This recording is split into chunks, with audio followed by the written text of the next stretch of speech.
সূরা ফাতিহাতেই দোয়া আছে মাত্র একটা। সে দোয়াটা হলো ইহদিনাস সিরাতাল মুস্তাকিম। আল্লাহ তোমার কাছে আমরা হেদায়েত চাই, সঠিক পথ প্রদর্শন চাই। এই দোয়াটা মানুষ এতবার করে, এই দোয়া ছাড়া এতবার আর কোন দোয়া মানুষ করে না। রাব্বানা আতিনা ফিদ দুনিয়া হাসানা ওয়া ফিল আখিরাতি হাসানা। এমন দিনও আছে যে দিনে এই দোয়া আমরা করি। রব্বির হামহুমা কামা রব্বায়ানি। এমন দিনও আছে কোনদিন এই দোয়া করতে ভুলে গেছি, করা হয় না। কিন্তু ইহদিনাস সিরাতাল মুস্তাকিম এই দোয়া করেন নাই এমন কোন দিন আছে? কারণ নামাজের মাঝে এটা পড়তে আপনি বাধ্য। যারা শুধু ফরজ নামাজ পড়ে তারাও এই দোয়া প্রতিদিন কমপক্ষে 17 বার করে। কারণ ফরজ নামাজ কয় রাকাত? 17 রাকাত। আর সুন্নাহ যারা পড়ে এই দোয়া আরো বেশি করে। নবী মুহাম্মদুর রাসূলুল্লাহ সাল্লাল্লাহু আলাইহি ওয়াসাল্লাম নিজেও তিনি নামাজে আল্লাহর কাছে হেদায়েতের দোয়া করতেন। আবু বকর, ওমর, ওসমান, আলী সব সাহাবী এই দোয়া করতেন যে হেদায়েত আমরা আল্লাহর কাছে প্রতিনিয়ত প্রার্থনা করছি, ওই হেদায়েত কি বাজারে বিক্রি হয়? কোন ফ্যাক্টরিতে উৎপাদন করা যায়? অনেক বেশি টাকা থাকলে এটা কিনে আনা যায় না, এটা আল্লাহর নিয়ন্ত্রণে থাকে। আল্লাহ আমাদেরকে শিখিয়েছেন সূরাতুল ফাতিহাতে তোমরা বলো ইহদিনাস সিরাতাল মুস্তাকিম। কোরআনের প্রথম সূরা সূরা ফাতিহা। সূরাতুল ফাতিহাতে দোয়া করো, আল্লাহ আমারে হেদায়েত দাও। এখন যে হেদায়েত তোমরা চাচ্ছ তোমাদের রবের কাছে সেটা কোথায় আছে? সূরা বাকারা দ্বিতীয় সূরা। এবার দ্বিতীয় সূরার শুরুতেই আল্লাহ বলছেন যালিকাল কিতাবু লা রাইবা ফীহি হুদাল লিল মুত্তাকিন। যালিকাল কিতাব, এটা এমন একটি কিতাব লা রাইবা ফীহি, এর মাঝে কোনো সন্দেহ, হুদাল লিল মুত্তাকিন, তোমরা যারা আমার কাছে হেদায়েত চাও এই কিতাবের মাঝে আমি মুত্তাকিদের জন্য হেদায়েত রেখে দিয়েছি। তাহলে হেদায়েত কোথায় পাওয়া যায়? কথা বলুন, কোথায় পাওয়া যায়? এটা বাজারে পাওয়া যায় না, কোনো পীর সাহেব হুজুরের কাছে পাওয়া যায় না, কোনো মাদ্রাসা হেদায়েত বেচা কেনা হয় না। এজন্যই যে পীরের কাছে আমরা যাই, যারা হক্কানি পীর, তারা আমাদেরকে বলে কোরআন পড়েন। আমরা যখন আলেম ওলামার কাছে যাই তখন তারা আমাদেরকে বলে কোরআন পড়েন। এর কারণ তারা জানে এই লোকটা আমার কাছে হেদায়াতের জন্য আসছে, আমার কাছে তো হেদায়াত নাই, হেদায়াত আছে আল্লাহর কোরআনের কাছে। এজন্যই আলেম ওলামারা, হক্কানি পীরেরা আল্লাহর কোরআন পড়ার জন্য আমাদেরকে বলে, ঠিক কিনা? এটার মাঝে হেদায়াত আছে। এখন বাংলাদেশের লোকেরা হেদায়াতের জন্য কোরআনের কাছে বেশি যায় না পীরের কাছে বেশি যায়? এটাই হলো আমাদের সমস্যা। কারণ আমরা পীরের কাছে গেলে মনে করি জান্নাতটা পাওয়া সহজ, আর কোরআনের কাছে গেলে জান্নাত পাওয়া একটু কঠিন। কারণ আপনি কোরআনের কাছে গেলে কোরআন পড়লে দেখবেন 5 ওয়াক্ত নামাজ পড়ো, রমজানে রোজা রাখো, যাকাত দাও, জিহাদ করো, মা বাবার খেদমত করো, হারাম খাইও না, হালাল খাও, কত কাম আল্লাহ দিয়া রাখছে, সব করো। সব করার পরে এবার যদি আপনি ইমাম সাহেবের কাছে গিয়ে জিজ্ঞাসা করেন, হুজুর কোরআনে যা আছে আমি আলহামদুলিল্লাহ এগুলো মানার চেষ্টা করতেছি, আমি হারাম খাই না, আমি নামাজ ছাড়ি না, আমি পর্দা করি, আমি জিহাদের পথেও আছি, হুজুর সব কিছু আমি মানার চেষ্টা করতেছি, এখন আপনার কাছে জানতে আসছি হুজুর আমার জান্নাতটা কনফার্ম হইছে নি? এবার হুজুর বলে দেবেন, ভাই কোরআন মানেন, এটা ঠিক আছে, মানতেই হবে, কিন্তু জান্নাত কনফার্ম হইছে নি এটা তো আমিও জানি। তামনে মনটা খারাপ করবেন, যা হারে দেখছুনি কোরআন মানার পরও জান্নাত নাকি শিউর না। আর আমার স্বাস্থ্য ভাই অমুক হুজুরের কাছে গেছিল, পীর সাহেব কইছে আমার কাছে মুরিদ হইলে জান্নাত পাইতে নামাজও লাগে না। পীর সাহেব হুজুর জান্নাতের দায়িত্ব নিয়ে নেয়, নামাজ কালাম লাগে না এমন পীরও বাংলাদেশে 2-4 জন আছে না নাই? হুজুরের কাছে গেলে ফরদাও করা লাগে না, এবং হারাম টারাম যা খান কোনো অসুবিধা নাই, শুধু বছর একবার যায় হুজুরের হাদিয়া তোফা দিবেন। যে যত বেশি হাদিয়া তোফা দেবে ওই মুরিদরে হুজুর তত বেশি ভালোবাসবে। এবং এমন পীর আছে যারা জান্নাতের টিকেট পর্যন্ত দিয়ে দেয়। আমার দোস্তের জন্য মানুষ মনে করে পীরের কাছে গেলে জান্নাত সহজ। পীর সাহেব হুজুর বলছে, তোরে ছাড়া আমি জান্নাতে যাব না, তুই নিশ্চিন্ত থাক, টেনশন করিস না। এখন পীরের কাছে মুরিদ হইয়া দোতরা বাজায়, গলায় ঝুলাইয়া দোতরার মাঝে গান বাজাচ্ছে, আছেন আমার মুক্তার, আছেন আমার ব্যারিস্টার, শেষ বিচারের হাইকোর্টেতে তিনি আমায় করবেন পার, আমি পাপী তিনি জামিনদার, টুনটুনা টুনটুন। এমন গান বাংলাদেশে আছে কিনা? এ দোতরাওয়ালা যারাই গান গায় তারাও কিন্তু জামিনদারের কাছে জামিন পাওয়ার স্বপ্ন দেখে, এবং তাদের মুক্তার আছে, ব্যারিস্টার আছে, জামিনদার আছে। এবং বলছে সে শেষ বিচারের হাইকোর্টে, এই ভাই শেষ বিচারের হাইকোর্টে বিচারক হবে কে? এই দোতরাওয়ালাও কিন্তু জানে। এই জন্য সে বলছে শেষ বিচারের হাইকোর্টেতে আমার জামিনদার ব্যারিস্টার আছে, মুক্তার আছে। ব্যারিস্টার আর মুক্তার বলতে কি দুনিয়ার ব্যারিস্টার বুঝাইছে না ফির বুজুর্গরে বুঝাইছে? নবী রাসূল ফির বুজুর্গ উনি যারে মানে হেরে বুঝাইছে যে আল্লাহর হাত থেকে হুজুর আমারে ছুড়াইয়া জান্নাতে নিয়ে যাবে। এবং শেষে বলছে আমি পাপী তিনি জামিনদার। উনি যে পাপী এটা আবার বোঝে, তবে পাপ নিয়ে কোনো টেনশন নাই, কারণ ওনার কি আছে? জামিনদার। আমার প্রিয় ভাই, হেদায়েত পাওয়ার জন্য কোরআনের কাছে আসে না, কারণ কোরআনের কাছে আসলে 5 ওয়াক্ত নামাজ লাগে, রোজা লাগে, হজ লাগে, যাকাত লাগে, এই লাগে ওই লাগে, এত কিছু, এত ঝামেলায় যায় কে? তাই জান্নাতে যাওয়ার জন্য ফাড়ি পথ তালাশ করতেছে। ক্ষেতের আইল গুইরা গেলে দেরি লাগে, তাই দেখা যায় সরিষা ক্ষেতের মাঝখান দিয়া রাস্তা বানাইয়া পার হইয়া যায়। এমন কিছু ফাড়ি পথে চলার মতো পথিক গাগুটিয়া সালাতো আছে না নাই? কি সরিষা ক্ষেত গম ক্ষেত বানায়, তখন দেখবেন যে আইল দিয়া যায় না, ক্ষেতের মাঝখান দিয়া যায়, এবং ক্ষেতে আইল বানাইলেছে মাঝখান দিয়ে বানাইলেছে। কেন আইলি দিয়া ঘুরে যেতে এত দেরি করবো কেন? আরেক বেটার ক্ষেত মারে লাইছে, অসুবিধা না, আমার তাড়াতাড়ি যাওয়া লাগে। প্যান্ডা একটু আমার দিকে একটু ধাক্কা দিয়ে ফিরে দিন আমার দিকে। আমার প্রিয় ভাই, আল্লাহর জান্নাতে যাওয়ার জন্য ফারি পথ তালাশ করে, কোরআনের কাছে আসলে লেট, এমন কাজ, এত কাজ, এই জন্য তাড়াতাড়ি ঢুকতে হইবে। তাই পীর সাহেব হুজুরের কাছে বায়াত হইয়া গাছের বড় কাঁঠালটা লইয়া হুজুরের বাড়ি যায়, মা বাবারেও খাওয়ায় না, এমন মুরিদও আছে না নাই? হুজুরের পা টিপে, একা টিপে না, বউ লইয়া টিপে, হুজুরে খুশি করতে। আচ্ছা, জান্নাত কি এরকম ফারি পথে মাঝখান দিয়ে পাওয়া যায়? আপনারা আমরা জান্নাতকে যত সহজ ভাবছি, আসলে জান্নাত পাওয়া এত সহজ নয়।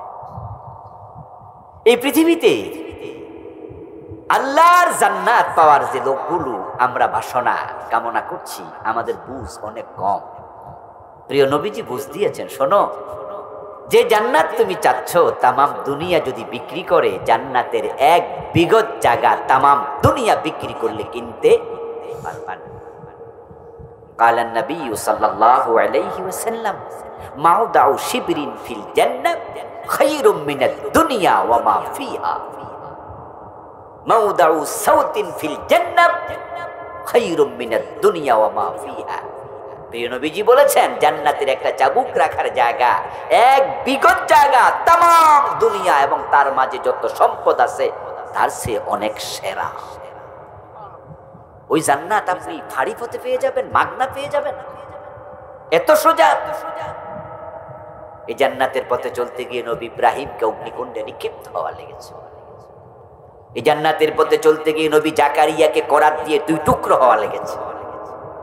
এই জান্নাতের পথে চলতে গিয়ে নবী মুহাম্মদুর রাসূলুল্লাহ সাল্লাল্লাহু আলাইহি সাল্লামকে কাঁচা দাঁত দিতে হয়েছে। মাথায় হেলমেট ভেঙে ওদের যুদ্ধে ঢুকেছিল। প্রিয় রাসূল 3 ঘন্টা বেহুশ ছিলেন। এই জান্নাতের পথে চলতে গিয়ে বেলালকে গলায় রশি বরণ করতে হয়েছে। এই জান্নাতের পথে চলতে গিয়ে আমির হামজা রাদিয়াল্লাহু তাআলা আনহুকে কলিজা দিতে হয়েছে, ইমাম হুসাইনকে কল্লা দিতে হয়েছে। আর আপনি সেই জান্নাত হাসতে হাসতে পান চিবাতে চিবাতে পেয়ে যাবেন, ভাবলেন কেমনে? তাই জান্নাত যদি পেতে চান হেদায়াতের কিতাব কোরআনের কাছে আসতেই হবে, তারপরে হেদায়াত মিলবে। প্রিয় ভাইরা, সে কোরআন মাজিদের সূরাতুল কাহফের 2টি আয়াত পড়লাম। আসুন আমরা একটু সেখানে ফিরে যাই। কোরআন মাজিদের কোন আয়াত কার হেদায়াতের ওসিলা হয়ে যায় বলা যায় না। ফারুক আজম ওমর রাদিয়াল্লাহু তাআলা আনহু তো রাসূলুল্লাহর কল্লা কাটতে বের হয়েছিল, কিন্তু বোনের বাড়ি যাইয়া কোরআন তেলাওয়াত করছে সূরা তাহার কয়েকটা আয়াত, অন্তরে বিপ্লব তৈরি হয়েছে। ওই তলোয়ারটাই রাসূলুল্লাহর পায়ের কাছে লিখে কালেমার স্বীকৃতি দিয়ে মুসলমান হয়ে গিয়েছে। তাহা মা আনজালনা আলাইকাল কুরআন লিতাশকা। আমার বন্ধু সূরা কাহফের 103 এবং 4 নম্বর আয়াত আল্লাহ তাআলা যে মেসেজ দিলেন, আসুন সে মেসেজ পড়ে শুনি। কুল, হে নবী আপনি বলুন, হাল নুনাব্বিউকুম, আমি কি তোমাদেরকে খবর দেব নাকি, বিল আখসারিনা আমালাম, এমন কিছু মানুষের ব্যাপারে যে মানুষগুলো আমলের দিক থেকে ক্ষতির মাঝে পড়ে গেছে। এমন কিছু মানুষের খবর আমি দেব নাকি? ও নবী আপনি বলুন যে মানুষগুলো আমল করেছে কিন্তু আমল করার পরও ক্ষতিতে পড়ে গেছে, আমলগুলো কবুল হয় নাই। আল্লাযীনা দাল্লা সাইয়ুহুম ফিল হায়াতিদ দুনিয়া, যাদের আমলগুলো দুনিয়াতে হারায়া গেছে। নামাজ পড়েছিল আল্লাহ পর্যন্ত পৌঁছেনি, রোজা রেখেছিল আল্লাহ পর্যন্ত পৌঁছে নাই, হজ করেছে, যাকাত দিয়েছে, একটাও কবুল হয় নাই। দাল্লা হারায়া গেছে, সাইয়ুহুম আই আমালুহুম, আমল, ফিল হায়াতিদ দুনিয়া, দুনিয়ার জীবনে আমলও করছে, দুনিয়ায় হারাইয়াও গেছে দুনিয়ায়। ওয়া হুম ইয়াহসাবুন, অথচ তারা মনে করে আন্নাহুম ইহসিনুনা সুনআ, তারা ভালো আমল করে চলছে, তাদের আমল যে কবুল হয় নাই, আমল যে হারাইয়া গেছে তারা জানেও না। ও নবী আপনি বলুন, উম্মতেরা এমন লোকের খবর আমি দেব নাকি যারা নামাজ রোজা করে আমল কবুল হয় না? আচ্ছা, যারা পীরের পায়ে সেজদা দেয় তাদের মাঝেও নামাজি এমন মুরিদ নাই? কথা বলতে হবে আপনাদের আমার সাথে, যেগুলো জানেন এগুলো কইে না, কঠিন দিয়ে আমি কমু, সহজ দিয়ে আপনারা। পীরের পায়ে সেজদা দেয় এমন লোক কি নামাজ কালাম পড়ে না? আচ্ছা, আপনাদের এলাকায় যে হিন্দু দোকানদার আছে, ওর দোকানে যদি ভিক্ষা করার জন্য কোনো ভিক্ষুক যায়, তারা কি 2-10 টাকা ভিক্ষা দেয় না? এই যে হিন্দু মিয়া 10 টাকা ভিক্ষা দিল, এটা কি নেক আমল না? এটা কি ভালো কাজ না? তা এই আমলটা তার আমল নামায় যোগ হয়েছে তো? আমল করছে কিন্তু হারাইয়া গেছে। এই আমলটা দুনিয়াতে করছে। যারা কাদিয়ানি, তাদের কি মসজিদ নাই? তারা কি 5 ওয়াক্ত নামাজ পড়ে না? কিন্তু যারা কাদিয়ানি তারা জান্নাত পাবে তো? কাদিয়ানি মোমেন না কাফের? পীরের পায়ে যে লোক সেজদা দেয় মোমেন না মুশরিক? যে লোকটা ভিক্ষুককে ভিক্ষা দিল, আবার দুর্গা পূজায় নম নম করলো, মা দেবী দুর্গাকে ডাকলো, ওই ভিক্ষাদাতা হিন্দুটা মোমেন না মুশরিক? তাহলে নেক আমল করলে চলবে না। আমরা তাসবির দানা গাথি, তাসবি বানাই, আমরা মালা বানায়া মেয়েদের গলায় ঝুলাই। যে মালা বানায় ওই মালায় রশিতে শুধু মালার দানা ঢুকাইলে চলবে না, গোড়ায় একটা গিট্টু দিতে হবে। যদি গিট না দেও তাহলে দানা ঢুকাইবা, কখনো মালা হবে না। টান দিবা, দেখবা রশি খালি, একটা দানাও নেই। ও নবী, আপনি বলুন আমি কি ওই মানুষের খবর দেব নাকি যাদের আমলগুলো হারিয়ে যাচ্ছে? এই আয়াত গতকাল নাজিল হয় নাই, গত মাসেও নয়, আজ থেকে প্রায় 1450 বছর আগে এই আয়াত নাজিল হলো রাসূলুল্লাহর উপরে, সাহাবায়ে কেরামের যুগে। যদি রাসূলের যুগে এমন মানুষ থাকে যারা আমল করার পরে আমল হারাইয়া যায়, আজকের যুগে এ জাতীয় মানুষ কমেছে না বেড়েছে? এই মানুষগুলোর আমল হারাইয়া গেছে, তারা টের পাবে, তবে আল্লাহর সামনে হাজির হওয়ার পর। হাসরের ময়দানে যখন আল্লাহ আমল নামা ধরাইয়া দেবেন, তখন তারা দেখবে আমল নামা এরকম খালি কাগজের মতো, একবারে সাদা, কোনো সওয়াব নাই, নেকি একটাও নাই। তখন সেই লোকগুলো আল্লাহ তাআলার সামনে বলবে, রব, আমি তো 5 ওয়াক্ত নামাজ পড়তাম, আমার নামাজের সওয়াব কই? আমি তো যাকাত হিসাব করে আদায় করেছি, হুজুররা তো ওয়াজ করেছে, মান জাআ বিল হাসানাতি ফালাহু আশরু আমসালিহা। তোমার কোরআনে আছে 1 টাকা দান করলে সওয়াব হয় কমপক্ষে 10। আমার যাকাতের সওয়াব কই? আমি তো রোজা ছাড়ি নাই, 14 মাসেও রোজা রাখছি, রোজা গেল কই? আল্লাহ তখন বলবেন, বান্দা, তুই কি সূরা কাহফের 103 নাম্বার 4 নাম্বার আয়াত পড়িসনি? ওখানে তো আমি বলেছিলাম কিছু মানুষ আছে যাদের আমলগুলো দুনিয়াতেই হারাইয়া গেছে, তুই তো তাদের একজন। আপনাদেরকে বলছি দোস্ত, আল্লাহর সামনে ধরা পড়ার পরে বুঝা কোনো লাভ আছে নাকি? আল্লাহ না করুক, যেই চরিত্রের কারণে, কর্মের কারণে আমল হারায়া যায়, যদি তার তালিকায় আপনার নাম আমার নাম থাকে, উপায় নেই। কোন কোন কারণে মানুষের আমল কবুল হয় না, হারায়া যায়, এগুলো আমি আপনাদেরকে আজকে সংক্ষেপে শোনাবো। শুনতে রাজি আছেন তো? যদি আজকে শোনার পরে আপনি বুঝেন যে আরে এটা আমার নামও আছে, আজকে যদি বুঝেন, তওবা করার সুযোগ আছে না নাই? হ্যাঁ, আজকে সুযোগ আছে। কিন্তু যদি আল্লাহর সামনে হাজির হওয়ার পরে যাই আখিরাতে বুঝেন, তখন বুঝে আর লাভ নাই। বর্ষাকালে মানুষ মাছ ধরে, কিছু জাল আছে যেগুলো খালের মাঝে এইভাবে বিছাইয়া দেয় লাঠি দিয়া, তারপরে পিছন দিয়া চাপ দিলে জালটা এরকম করে, ওটারে কি জাল কয়? আচ্ছা, এই যে জাল, এই জালে সারা রাত ধরে জেলে মাছ ধরে, মাছগুলো পায়, তারপরে একটা ভাণ্ড আছে, এটা বাঁশ দিয়ে বানায়, বানাইয়া গলা পর্যন্ত পানি চুবাইয়া রাখে, এটার নাম কি? ডোলা। ওই ডোলার মাঝে কেন চুবায়? মাছগুলো যেন জীবিত থাকে, এতে করে জীবিত মাছের দাম সকালবেলা একটু বেশি। কিন্তু যেই জেলে মাছ ধরলো সারা রাত, ডুলার মাঝে মাছও রাখলো, কিন্তু ডুলার যে তলা ছিদ্র, এটা জেলে আগে দেখে নাই, খেয়াল করে নাই।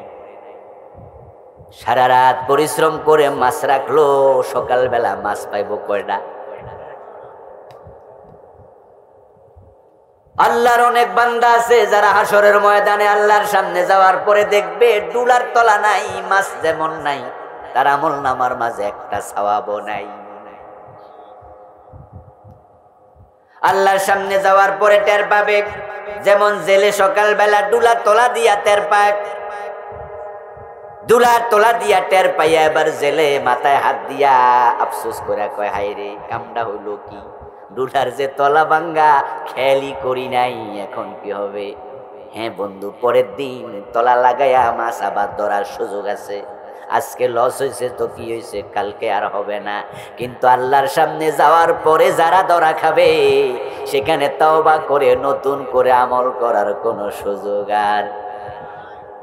তাই ওই লস পোষানোর মতো কোনো ব্যবস্থাও নেই।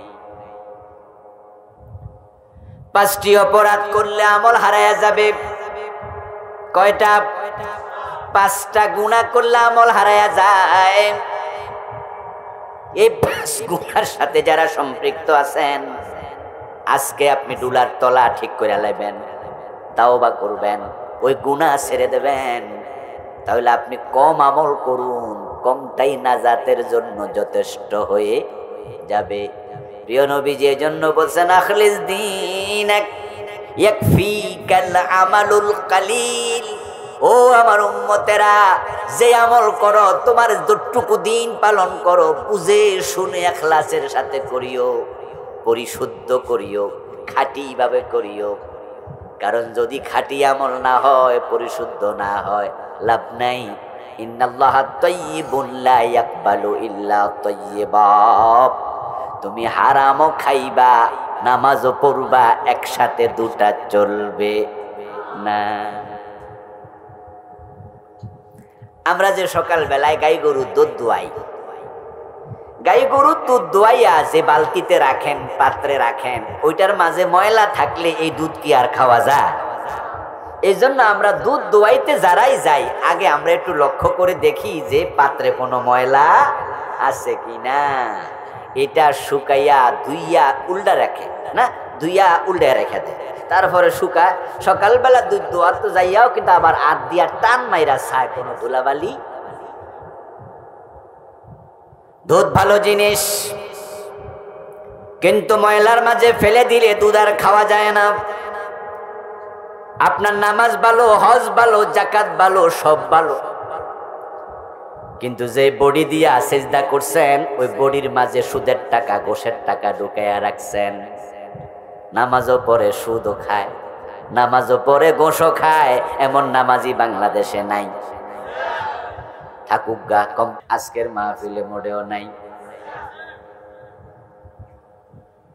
قال النبي صلى الله عليه وسلم من اشترى ثوبا ب10 دراهم فيه درهم حرام لم يقبل الله له صلاته ما دام عليه। প্রিয় নবীজি বলছেন, উম্মত শোনো, 10 দিরহাম দিয়া কাপড় কিনলাম, 1000 টাকা 100 টাকা দিয়া জামা কিনলাম, আর সে কাপড়ের মাঝে 1 টাকা হারাম ঢুকে গেছে। 1000 টাকার কাপড়, 999 টাকা হালাল, 1 টাকা ঢুকেছে হারাম। ওই কাপড় পরে যত রাকাত নামাজি পড়ো, আল্লাহর 1 রাকাত কবুল করবেন না। ও দোস্ত, তুমি আল্লাহর সামনে যাইবা, হাজির হইবা, দেখবা নামাজ নাই, সব গেছে হারাইয়া। বলবা আল্লাহ আমার নামাজ কই? আল্লাহ বলবে নামাজ তো পড়ছো ঠিক, কবুল হবে কেমনে? তুই তো সুদ খাইতি। সুদে টাকা লাগাইয়া পরিবার চালানো কিন্তু খুব সহজ, কারণ কষ্ট কম। আর ব্যবসা বাণিজ্য কইরা, চাকরি বাকরি কইরা, রিক্সা চালাইয়া, কামলা খাইটা পরিবার চালানো কি সুদ খাওয়ার মতো একবারে সহজ না? একটু কঠিন হয়। এত কঠিন কাজ করে কেনা? জমি আছে একখানি বেচালাও, 10 লাখ টাকা সুদে লাগাইয়া দাও, ইজিলি। সুদে টাকা লাগাইয়া তাহাজ্জুদ পড়ে, তাহাজ্জুদ কপালে কালো দাগ ফালাইছে, তাবলিগ জামাতে সিল্লা দিতে সুদে টাকা। পিসা হুজুরের গাড়ি লইয়া হাঁটে, হুজুর তামাম দেশে ইসলাম প্রচার করে, আমি মূর্খ সুরক্ষ মানুষ। আমাদের সালাউদ্দিন ভাই কইছে, কোন আলেমান আও মুতাআল্লিমান আও মুস্তামিআন আও মুহিব্বা। আলেমের সঙ্গী হও, সামাইব হও, মুস্তামে শ্রোতা হও, আলেম হও। আমি পারি নাই, আমি হুজুর পিসাব, উনার খাদে মইয়া গাঠটি টানছি, এও সিল্লানি আল্লাহ ছাইরা দেয়। হুজুরের পিছনে চলে, পরিবার চলে কিসের টাকা দিয়া? সুদের টাকা। সিল্লা দিতে গেছে, সুদের টাকা লাগে। পোলাপান জিগায়, চাচা আপনার সংসার চলে কেমনে? আপনি যদি শুধু সিল্লা দিয়া ঘোরেন, কয় আল্লাহ চালায়। চাচা বুঝলাম, আল্লাহ তো চালায়, কিন্তু কেমনে চালায়? উসিলা তো একটা আছে। তখন চাচা বলে, আমি তো সরকারি চাকরি করছি, পেনশন পাইছিলাম 30 লাখ টাকা, এটা সোনালী ব্যাংকে রাখছি, তো মাসে মাসে কিছু পাই, এ উসিলা আল্লাহ চালায়। আল্লাহ চালাইতেছে, আল্লাহ বুঝি সুদের টাকা দিয়া চালায়। আমার দোস্ত, তুমি সুদ খাইয়া, সুদের টাকা দিয়া তোমার পরিবার চালায়া, কিসের নামাজ, কিসের সিল্লা, কিসের পীরের খাদেম, কিসের রোজা, কিসের হজ? আল্লাহর সামনে হাজির হওয়ার পরে দেখবা আমল নামা খালি, কারণ তোমার ডোলার তলা নেই। 5টা পড়া যাচ্ছে, এক নাম্বার হলো কুফর। যে ব্যক্তি কুফরি করবে তার কোনো আমল আল্লাহ পর্যন্ত পৌঁছবে না, কারণ যে কুফরি করে তার ঈমানটাই থাকে না। আর যার ঈমান নাই তার আমলের কোনো দাম নাই। ঈমান হলো একের মতো, আমল হলো ডান পাশে শূন্যের মতো। এক যদি না থাকে শূন্য বসায়া কোনো লাভ। কুফরি করলে ঈমান চলে যাবে, এক নাম্বার অপরাধ কুফর। দুই নাম্বার অপরাধ শিরক। শিরিক করলে ঈমান চলে যাবে। তিন নাম্বার অপরাধ নেফাক ইতিকাদি। যাদের অন্তরে নেফাক আছে তাদের ঈমান থাকে না। চার নাম্বার অপরাধ হলো হারাম খাওয়া, যেটা একটু ইঙ্গিত এইমাত্র দিয়ে সারলাম, সুদ ঘুষ খাওয়া। এ জাতীয় আরো হারাম আছে, ওজনে কম দেয়, মালে বেজাল দেয়, পরের জমি দখল করে রাখে, নিজের আপন বোনের জমি দেয় না, এমন ভাই আছে না নাই? নিজের বোনের জমি দখল, আপন ভাইয়ের জমি দখল করে ফেলে। ও বেটা আবার টুপি মাথা দিয়া ঘুরতেছে, বড় হুজুর দাঁড়িয়ে আছে, সুন্নত জান্নাত খুঁজছো, এত সোজা? পাঁচ নাম্বার হলো যারা বেদাতি হয়ে যায়, বেদাতিদের কোনো নেক আমল কবুল হয় না। এই পাঁচটা নিয়ে আমি এবার ব্যাখ্যা করব, ব্যাখ্যা না করলে সব বুঝে আসে না। এক নাম্বার বলেছি কুফর। বাংলাদেশে যেটা চাষ হয় সবচেয়ে বেশি, এটার ফলনও হয় সবচেয়ে বেশি, এটা হলো কুফর। যেটা সমাজের রন্ধ্রে রন্ধ্রে ঢুকে গেছে, কুফর এবং শিরিক, এ দুটা থেকে মুক্ত এমন মানুষের সংখ্যা বড়ই কম। আমার সামনে যারা আছেন, আপনার নিজের কি খবর জানেন না? প্রিয় নবীজি সাল্লাল্লাহু আলাইহি ওয়াসাল্লাম 1400 বছর 1450 বছর আগে আমাদেরকে উদ্দেশ্য করে একটা অশনি সংকেত দিয়ে গেছেন। তিনি বলেছেন, ইয়াতি আলান নাস জামান ইয়াজতামিউনা ফিল মাসাজিদ লাইসা ফীহিম মুমিন। এমন একটা জামানা আসতেছে যে জামানার মানুষগুলো মসজিদে জামাতের সাথে নামাজ পড়বে, কিন্তু একটারও ঈমান থাকবে না। জামাতের সাথে নামাজ পড়বে কিন্তু বেঈমান। এই 53 বছরের বাংলাদেশ চলছে যে সংবিধান দিয়া, এই সংবিধানটা হলো ধর্মনিরপেক্ষতা সংবিধান। এই সংবিধানে আছে জনগণ রাষ্ট্রের মালিক, এই সংবিধানে আছে জনগণ সকল ক্ষমতার উৎস। যদি মানুষ মনে করে জনগণ সকল ক্ষমতার উৎস, জনগণ রাষ্ট্রের মালিক, লোকটা বেঈমান, এটা কুফরি। কারণ কোরআনে আছে আকাশ এবং জমিন সবটার মালিক কে? কুফরি সংবিধান মানতেছে সবাই মিল্লা।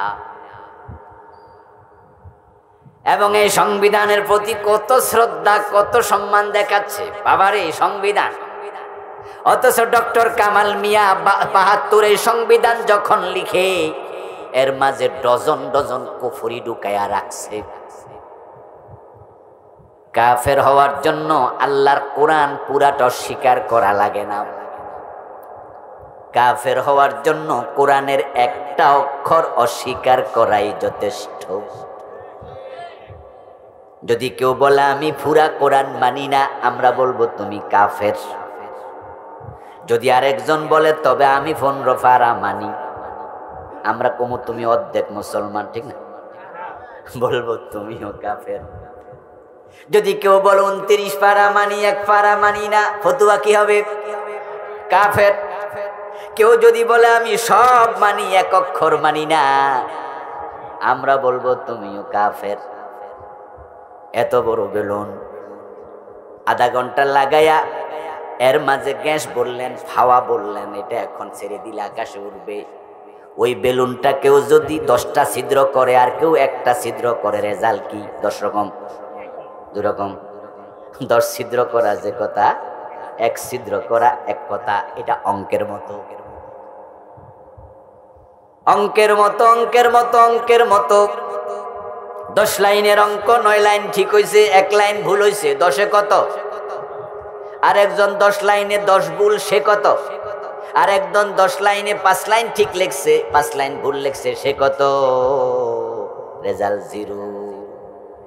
তাই বিসমিল্লাহর বা থেকে মিনাল জিন্নাতি ওয়ান নাসের সিন পর্যন্ত কোরআনে যা আছে সব মানতে হবে। একটা মানি না এ কথা বললো ঈমান শেষ। এখন বাংলাদেশের সংবিধানে আছে চোর ধরে জেলে দাও, আল্লাহর সংবিধানে আছে চোর ধরে হাত কেটে দাও, ঠিক কি না? আমাদের দেশের সংবিধান 53 বছর ধরে চোর ধরে হাত কাটছে কয়জন? কারণ আমাদের আইন হলো ব্রিটিশ আইন, কোরআনের আইন বাদ। ও দোস্ত, আমাদের দেশের আইনে আছে ছেলে মেয়ে মিলে যদি একসাথে রাজি হইয়া জেনা করে কোনো বিচার নাই। আর আল্লাহর আইন হলো অবিবাহিত হলে 100 ব্যাট, বিবাহিত হলে পাথর মারো। এ 53 বছরে আল্লাহর আইন মেনে কোনো বিচার হয় নাই জেনার মামলায়। এইভাবে ডজন ডজন কুফর চলছে দেশে। এই যে কাদিয়ানির কথা বললাম কিছুক্ষণ আগে, কাদিয়ানিরা নামাজ পড়ে, রোজা রাখে, হজ করে, যাকাত দেয়, তারপরেও তামাম পৃথিবীর সব হক্কানি আলেমের ফতুয়া কাদিয়ানি মোমেন না কাফের। তারা কোরআনের মাত্র 4টা অক্ষর মানে না, একটা মেসেজ 4 অক্ষরে, খা আলিফ তা মিম খাতামান নাবিয়্যিন। তারা সব মানে, নামাজ, রোজা, টুপি, দাড়ি, পাজামা, পাঞ্জাবি, পাগড়ি, মেসওয়াক সব রাসূলুল্লাহর মানে, শুধু রাসূলকে শেষ নবী। কাদিয়ানীদের আকীদা হলো গোলাম আহমদ কাদিয়ান সেও নাকি নবী, বলেন নাউজুবিল্লাহ। এই লোকটার জন্ম 1835 সালে। এই লোকটার জন্মের আগে বাংলাদেশে কোনো কাদিয়ানি ছিল না। আজ থেকে 250 বছর আগে মতবাদ এসেছে। হাজার হাজার লোক তাকে নবী মেনে কাফের হয়ে গেল। আমার রাসূল কিয়ামতের আগে এ জাতীয় ফিতনা আসবে, তিনি বলেছেন তাকুনু বাইনা সাআতে ফিতানুন কাকিতাইল লাইলিল মুসলিম। আল্লাহর হাবিব বলেন কিয়ামতের আগে ফিতনা আসবে অন্ধকার রাতের মতো। সূর্য ডুবলে যেমন রাতের অন্ধকার আসে, এরকম অন্ধকার আসবে চারদিক থেকে ফিতনার আকারে। ইউসবিহু ফিহার রাজুল মুমিনান ফায়ুমসি কাফিরা। ওই ফিতনার যুগে মানুষ সকাল বেলায় মুমিন থাকবে, সন্ধ্যা বেলায় কাফের হয়ে যাবে। কাফের হওয়ার জন্য পুরা কোরআন স্বীকার করা লাগে না, 1-2টা না মানলেই চলে। কাদিয়ানি মানে নাই মাত্র কয়টা? একটা, নবী মুহাম্মদ শেষ নবী, এটা মানে নাই। ঈমান আছে না গেছে? হাসরের ময়দানে আল্লাহর সামনে যাইয়া দেখবে আমল নামা খালি, কারণ যার ঈমান নাই তার আমল নামায় যোগ হবে না। হিন্দু ভদ্রলোক গরিবের ভিক্ষা দেয়, মা বাবারে খাওয়ায়, কিন্তু আমল নামায় কিছুই নাই, সওয়াব বলতে কিছু নাই। কারণ মিয়াস ও হিন্দু ভদ্রলোক শিরিক করছে, মুশরিক। আমার প্রিয় ভাইয়েরা, আপনার ভালো কাজগুলো বাতিল হয়ে যাবে শিরিক করলে। মাদার তেরেসার নাম শুনে থাকবেন। ইউরোপের নাগরিক ছিলেন, ইন্ডিয়ায় থাকতেন, শত শত ইয়াতিম লালন পালন করছে, বিয়ে করে নাই জীবনে। কর্মের স্বীকৃতি স্বরূপ নোবেল পেয়েছে তিনি, শান্তিতে নোবেলে প্রাপ্ত পুরাটা টাকা ইয়াতিমখানায় দিয়া দিছে। ইয়াতিম লালন পালন করার মাঝে ফজিলত আছে না নাই? আমার প্রিয় নবীজি বলেছেন, ইয়াতিমের মাথায় যদি কেউ হাত বুলায়, তার হাতের তল দিয়ে যতগুলা চুল যাবে, বিকুল্লি শাওরাতিন হাসানাত, প্রতিটা চুলের পরিবর্তে আল্লাহ অসংখ্য নেকি লিখতেই থাকে। মাদার তেরেসা শুধু মাথায় হাত বুলায় নাই, অসংখ্য ইয়াতিমের মা ছিল, লালন পালন করছে। ইয়াতিমের লালন পালন যে করে, প্রিয় নবীজি বলছেন, আনা ওয়া কাফিলুল ইয়াতিমি কাহাতাইনি ফিল জান্নাম। যে ব্যক্তি একজন ইয়াতিম লালন পালন করবে, আমি নবী এবং সে পাশাপাশি জান্নাতে থাকবো, সুবহানাল্লাহ। আর মাদার তেরেসা শত শত ইয়াতিম পালছে, জান্নাত পাইছে, কারণ সে ছিল একজন খ্রিস্টান। আর যারা খ্রিস্টান তারা মুমিন না মুশরিক? ওয়াকালাতিন নাসারাল মাসীহ ইবনুল্লাহ। এই মাইকওয়ালাটি, এই ক্যামেরাওয়ালাটি কইছে মনে হয়, আওয়াজ হয়তো একটু ডিস্টার্ব হবে, তাহলে হাতে নিজে নিজে আইছি কারবারি করছে। আমার প্রিয় ভাইরা, রাসূলুল্লাহ সাল্লাল্লাহু আলাইহি ওয়াসাল্লাম ওহী মানতে তিনি বাধ্য, সাহাবারাও মানতেন। তেমন কেমন মানা? রাসূল মানত। কোরআনে একটা সূরা আছে, নাম সূরা তাহরীম। কি নাম? ওই সূরার প্রথম আয়াত, ইয়া আইয়ুহান নাবিয়্যু লিমা তুহাররিমু মা হাল্লাল্লাহু লাক। এই আয়াত নাজিল হওয়ার একটা প্রেক্ষাপট আছে, ছোট একটা ঘটনা শুনুন। সহিহ বুখারীতে এসেছে, প্রিয় নবীজি একজন বউয়ের ঘরে গেলেন। ওনার স্ত্রী ছিল একসঙ্গে 9 জন, বিয়ে করেছেন 11টি, 2 জন ইন্তেকাল করছে। উনি আসরের নামাজ পড়ে যখন ফ্রি থাকতেন, 9 ঘরে যেতেন, 5 মিনিট 10 মিনিট করে গল্প করতেন, প্রয়োজন সারতেন। একদিন এক বউয়ের ঘরে রাসূলুল্লাহ গেলেন, ওই স্ত্রীর ঘর থেকে বের হয় না, সময় চলে যায়। আরেকজন স্ত্রী অপেক্ষা করছে, এবার তো আমার ঘরে আসার কথা, লেট হয় কেন? উনি ছিলেন হযরতে হাফসা রাদিয়াল্লাহু তাআলা আনহা। কোন বর্ণনায় পাওয়া যায় তিনি ছিলেন হযরতে আয়েশা। একজন ওমরের মেয়ে, আরেকজন আবু বকর সিদ্দিকের। 103 আর 103 রে কয়, কিরে আজকে যে প্রিয় নবী ওই ঘরে গেল, ওই ঘর থেকে যে বের হয় না, লেট হইতেছে, ঘটনা কি? তখন জবাব দিল আরেকজন, কয় যে কারণ হলো ওই ঘরে ওমর গতকালকে একটু মধু পাঠাইছে, হাদিয়া দিছে। আর তুমি তো জানোই প্রিয় নবী মধু পছন্দ করে। নিশ্চয়ই এই বেড়ি আজকে মধু দিছে, আর রাসূল খাইতেছে আর গল্প করতেছে, এখান দিয়া সময় যাচ্ছে আর আমরা ঠকতেছি। মাগরিবের টাইম হয়ে গেল তো আমরা আর পাবো না। বলে যে আচ্ছা, এই মধু যদি আগামী দিন দেয়, তাই আবার গল্প হবে, তাহলে তো কালকেও ঠকু। এটা কাজ কর, এমন কথা কমু রাসূল যেন আর কালকা মধু নাই খায়। 203 গল্প করলো, কি কথা বলবে? বলবে রাসূল যখন আসবে, হুজুর আপনার মুখে দুর্গন্ধ কেন? তখন রাসূলুল্লাহ বলবে, মধু খাইছি, মধু খাইলে আবার দুর্গন্ধ হয় নাকি? তখন বলবা, হ্যাঁ হুজুর, মাগাফির নামক একরকম ফুল আছে, যেই ফুলের মধুতে দুর্গন্ধ থাকে। যে মধু খাইছেন ওইটা হয়তো মাগাফিরের মধু। এই মিয়া কথা কন না, একটু আগাই টাগাই দেন না। মাগাফিরের মধু। আমার ঘরে যখন রাসূল যাবে একই কথা আমিও কম, আর 2 জন যখন মিলে একই কথা বলবো, রাসূল তখন বুঝবে কথা তো ঠিক। আর দুর্গন্ধ নবীজি পছন্দ করে না, নিশ্চয়ই কালকে মধু। আর এই 2 জন এখানে যে সলা পরামর্শ করতেছে, যদিও কথাটা মিথ্যা ছিল, অসুন্দর ছিল, কিন্তু তাদের এই সাজানো গল্পের পিছনে রাসূলের ভালোবাসা ছিল, ঠিক না? যে রাসূল থেকে আমরা দূরে থাকতে, এজন্য স্বামীর প্রেমে পইরা 203 মিললে কাম করছে। প্রিয় নবীজি সাল্লাল্লাহু আলাইহি সাল্লাম বের হয়ে আসলেন। প্রথম বউ একই কথা বলল, রাসূল বললেন না, দুর্গন্ধ আসবে কোত্থেকে? আমি তো মধু খাইছি। হুজুর হয়তো মাগাফিরের মধু ছিল। পরের ঘরে যখন রাসূল গেলেন, আবার ওই বউ একই কথা বললেন। এবার আমার রাসূল বলেন, আল্লাহর কসম, তাহলে মধু আর আমি খাবো। যখন প্রিয় নবীজি আল্লাহর কসম শব্দটা বললেন, তখনই জিবরিল আমিনকে আল্লাহ পাঠাইয়া দিলেন। আমার নবী মধু পছন্দ করে, আমি নবীর জন্য মধু হালাল বানাইছি, উনি এটাকে আল্লাহর কসম শব্দ বলে খাবো না, হারাম বানাইলেন কেন? এই জন্য আল্লাহ বললেন, ইয়া আইয়ুহান নাবিয়্যু লিমা তুহাররিমু মা আহাল্লাল্লাহু লাকা। আপনার জন্য আল্লাহ যেটা হালাল বানাইলেন সেটা আপনি হারাম করলেন কেন? এই জবাব আগে। এই আয়াত আসার সাথে সাথে রাসূলুল্লাহ সাল্লাল্লাহু আলাইহি ওয়াসাল্লাম বললেন, কে আসো, আমার কাছে একটু মধু নিয়ে আসো। আমার আল্লাহ আমার উপর রাগ করছে, আমার আল্লাহ আমার উপর রাগ করছে, আমার ধমক মারছে, আমি হালাল জিনিসকে হারাম বানালাম কেন? রাসূলুল্লাহ কসমের কাফারা দিলেন এবং সাথে সাথে মধু খেলেন। খেয়ে আল্লাহরে বুঝাইয়া দিলেন, আল্লাহ তোমার কথার বাহিরে আমি চলবো না। ও প্রিয় ভাইরা, রাসূলের সাহাবারাও তাই করতেন। রাসূল আল্লাহ যা বলতেন তাই মানতেন।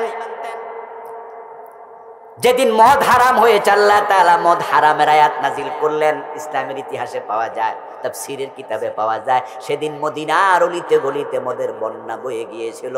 যখন আয়াত আসলো ইন্নামাল খামরু ওয়াল মাইসির ওয়াল আনসাব ওয়াল আজলাম রিজসুম মিন আমালিশ শাইতানি ফাজতানিবু। আরে ভাই আমার দিকে ফিরাই দিলে হয়, এটা হইছে। মদ হারাম ঘোষণা হলো আয়াত দিয়ে। আচ্ছা, আজকের যুগে প্রচারের যত মিডিয়া আছে, টেলিভিশন, পত্রিকা, মাইক, তৎকালীন যুগে ছিল?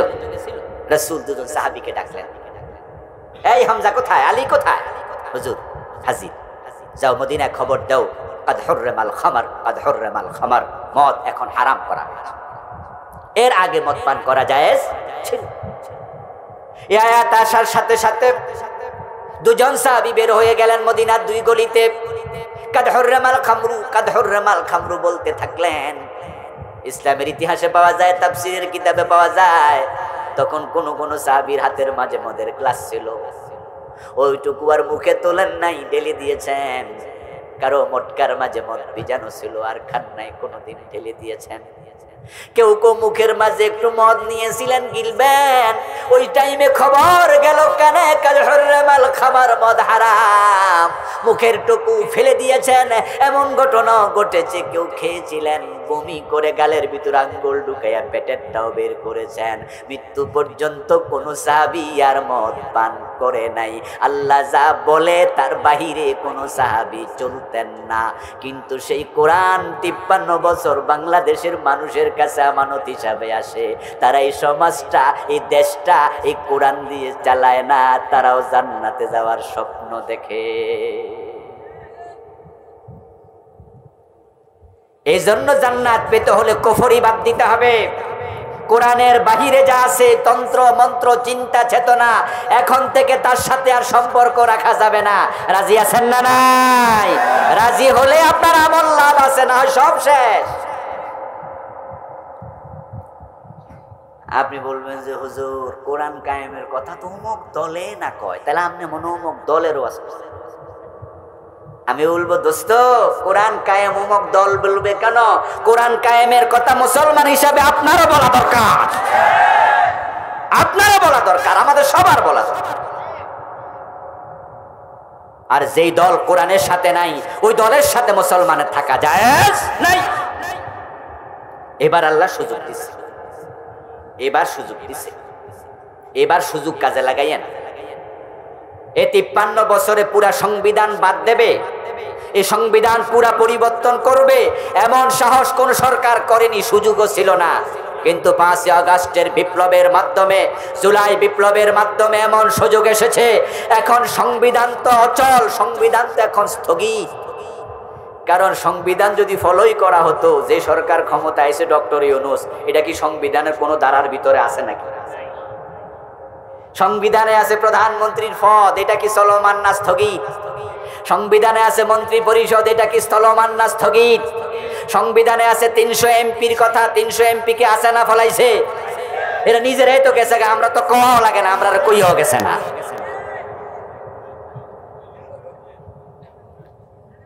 কেউ কেউ তো দাড়ি মারি কামাইয়া ফলাইছে, ঠিক নি? আমার প্রিয় ভাইয়েরা, এখন সংবিধান বলা চলে অনেকটাই অচল এবং স্থগিত। এই সুযোগ এবার আল্লাহ আমাদের করে দিয়েছেন। অন্তর্বর্তীকালীন এই সরকারকে যদি আমরা বাধ্য করতে পারি, আমরা মুসলমানরা বলি প্রয়োজনে গণভোটের ব্যবস্থা করো।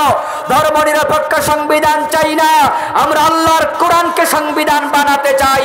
সেই সুযোগ আল্লাহ এবার করে দিয়েছেন। আল্লাহর দেওয়া সুযোগ কাজে লাগানো দরকার আছে না নাই?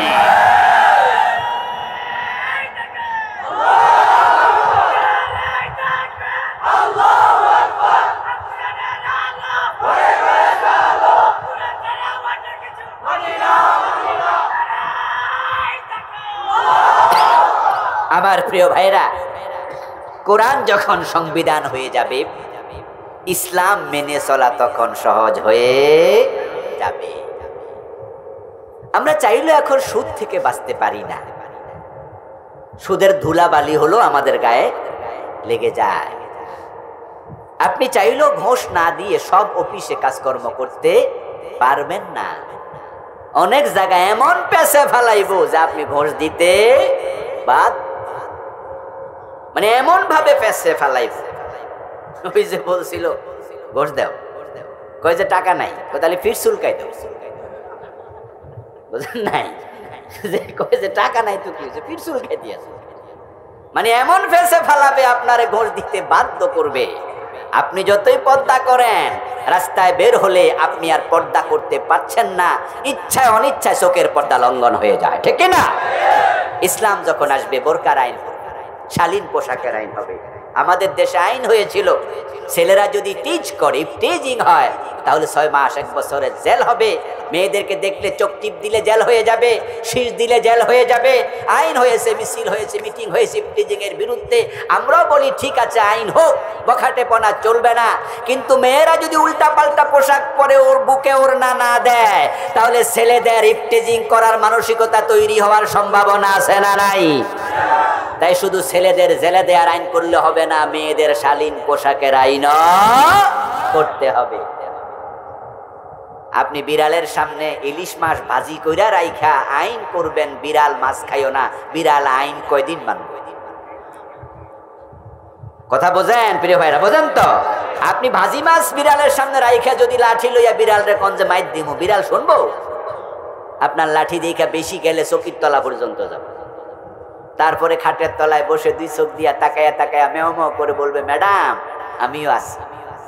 চান্স পাইলে মাছ নিয়ে দৌড় মারবে, এটা বিড়ালের স্বভাব। জিহবার সামনে তেঁতুল ধরলে জিহবায় পানি আসবে, আগুনের সাথে মোমবাতি লাগালে আগুন মোমবাতি গলে যাবে, এটা অভ্যাস। যদি যুবতীদের চরিত্র হেফাজতে রাখতে চাও, তাহলে শুধুমাত্র ইফটিজিং এর আইন করলে হবে না, মেয়েদেরকে শালীন পোশাকের আইন করা লাগবে। মেয়েরা শালীন পোশাক পরলে আমাদের পর্দা করা সহজ হয়ে যাবে। ঘোষের বিরুদ্ধে আইন হবে, ঘোষ খাওয়া বন্ধ হয়ে যাবে। সুদের বিরুদ্ধে আইন হবে, আর সুদ খাওয়া লাগবে না, দেয়া লাগবে না।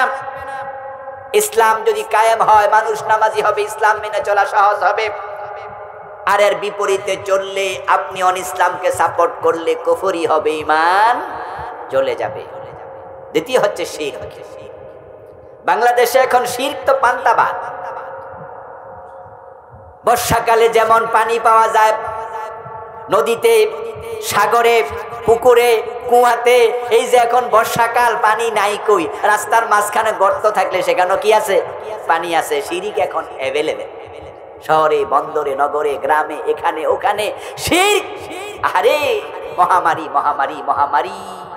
এই যে হিন্দুদের দুর্গা পূজা আসছে, এই দুর্গা পূজায় কত মুসলমান মুশরিক হবে তার কোনো হিসাব নাই। হিন্দুরা নতুন করে মুশরিক হবে না, কারণ বেটারা আগেই কি মুশরিকরা হবে মুসলমানের সন্তানেরা। কিভাবে হবে? একটা স্লোগান এই দেশে শয়তান চালু করছে, ধর্ম যার যার, উৎসব সবার। আমি আজকে ফেসবুকে দেখলাম, আজকে ওইখানে মাহফিলে আসার সময় একটু ফেসবুকে ঢুকলাম, দেখি আমাদের একজন ভাই কানাডায় থাকে, উনি একটা চ্যানেল চালায়, অনেক লম্বা বড় চ্যানেল, ফেমাস, নাম বললাম না। উনি উনার চ্যানেলের মাঝে আজকে লিখছে 3-4 লাইন, হিন্দু ভাইদেরকে শারদীয় দুর্গা পূজার শুভেচ্ছা। হিন্দুদেরকে দুর্গা পূজার শুভেচ্ছা দেয় এমন মানুষ বাংলাদেশে কি অভাব আছে? আমি দেখলাম ঢাকা, পুরান ঢাকায় মহিউদ্দিন খান রাহেমাহুল্লাহ, ওনার বাসায় গিয়েছিলাম। উনি যখন জীবিত ছিলেন, আজ থেকে 10-12 বছর আগে এক কাজে, তখন দুর্গা পূজা চলছিল। ওনার বাসার সামনে রাস্তার মাঝে দেখি একটা ব্যানার টানানো, ওই ব্যানারের মাঝে লেখা শারদীয় দুর্গা পূজার শুভেচ্ছা, নিচে লেখা আলহাজ আব্দুল কাদের। এই যে আলহাজ আব্দুল কাদের সাহেব শারদীয় দুর্গা পূজার শুভেচ্ছা দিল, আমার কানাডার ভাই দিল, আরো কতজন দিল, আমাদের টেলিভিশনে শারদীয় দুর্গা পূজার শুভেচ্ছা উঠলো, ধর্ম যার যার, উৎসব সবার স্লোগান দিলেন। মনে রাখবেন, দুর্গা পূজা এটা জায়েজ না হারাম? ছোট হারাম না বড় হারাম? ইন্না শিরকা লা যুলমুন আযীম, শিরক হচ্ছে সবচেয়ে বড় গুনাহ। ওটাকে যখন শুভেচ্ছা দেন, সাথে সাথে ঈমান চলে যায়। খ্রিস্টানরা বলে ঈসা নবী আল্লাহর ছেলে, এই আকীদার কারণে তাদের ঈমান নাই। ওই মাদার তেরেসার ভালো কাজ কোনো কাজে আসবে না, কুফরি করলে শেষ। কাদিয়ানি কুফরি করলো, তাদের সব শেষ। ইবলিস শয়তান মোমেন না কাফের? সে কুফরি করেছে কয়টা? সেও করছে মাত্র একটা। আল্লাহ বলছিল আদম রে সেজদা করো, ইবলিস আদম রে সেজদা করে নাই। ইবলিসের ঈমান আছে না গেছে?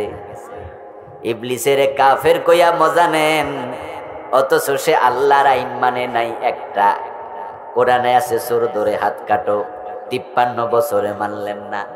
কোরআনে আছে ডাকাত ধরে শুলে দাও, 53 বছরে মানলেন না। কোরআনে আছে জেনা করলে পাথর মারো, অবিবাহিত হলে 100 বেত লাগাও। আমার রাসূল বলেছেন কোরআন হাদিসে দুইটা বিধান একসাথে, 53 বছরে মানলেন না।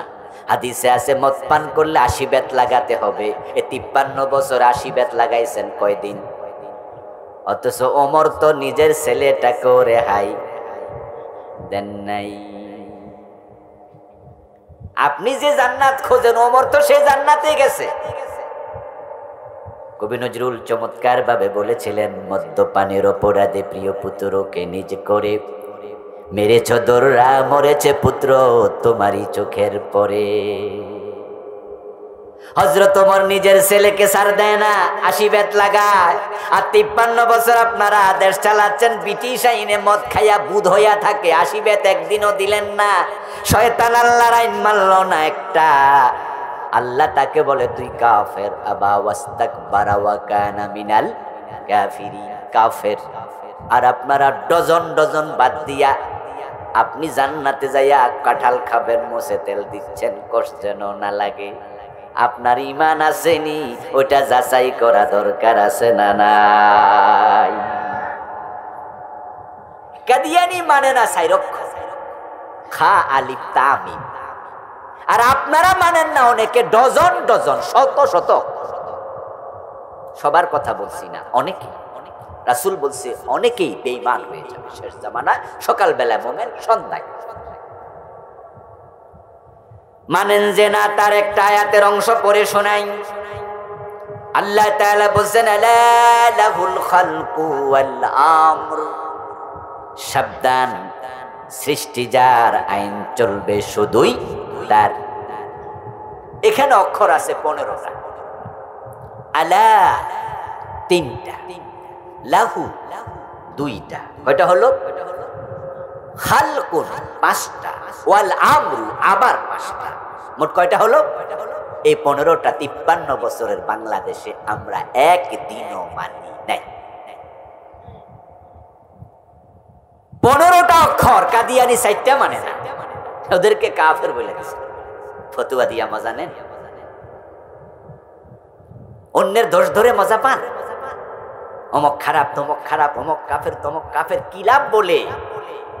প্রিয় নবীজি বলছেন আল কাইয়িসু মান দানা নাফসা, দুনিয়ার সবচেয়ে চালাক তো সে যে নিজের দোষ নিজে খোঁজে। রাসূল বলছে নিজের দোষ খোঁজো, আত্মসমালোচনা করো। আর আপনি কাদিয়ানিকে কাফের বলে মজা নেন। কাফের বললে জি বলেন, জি তারা কাফের, ওরা 4 অক্ষর মানে না। আর এই 15 অক্ষরের খবর কি? আল্লাহ বলছেন আলা লাহুল খালকু ওয়াল আমরু, সাবধান, সৃষ্টি যার, আইন চলবে শুধুই তার। এবার আপনাদের কোর্টে একটু বল দেই, আওয়াজটা একটু আপনারা করে একটু বলুন তো জোরে, সৃষ্টিকার। জোরে বলেন সৃষ্টিকার। আইন চলবে কার? এই 53 বছর আল্লাহর আইন চলছে না ব্রিটিশ আইন? আপনাকে প্রশ্ন করছি, সে বিষয়ে আপনি কি ভূমিকা রেখেছেন? এই সংবিধান চেঞ্জ করে আল্লাহর কোরআনকে সংবিধান বানানোর ব্যাপারে আপনার ভূমিকা, যদি কোনো ভূমিকা আপনি না রাখেন, আপনিও বেঈমানদের দলেই।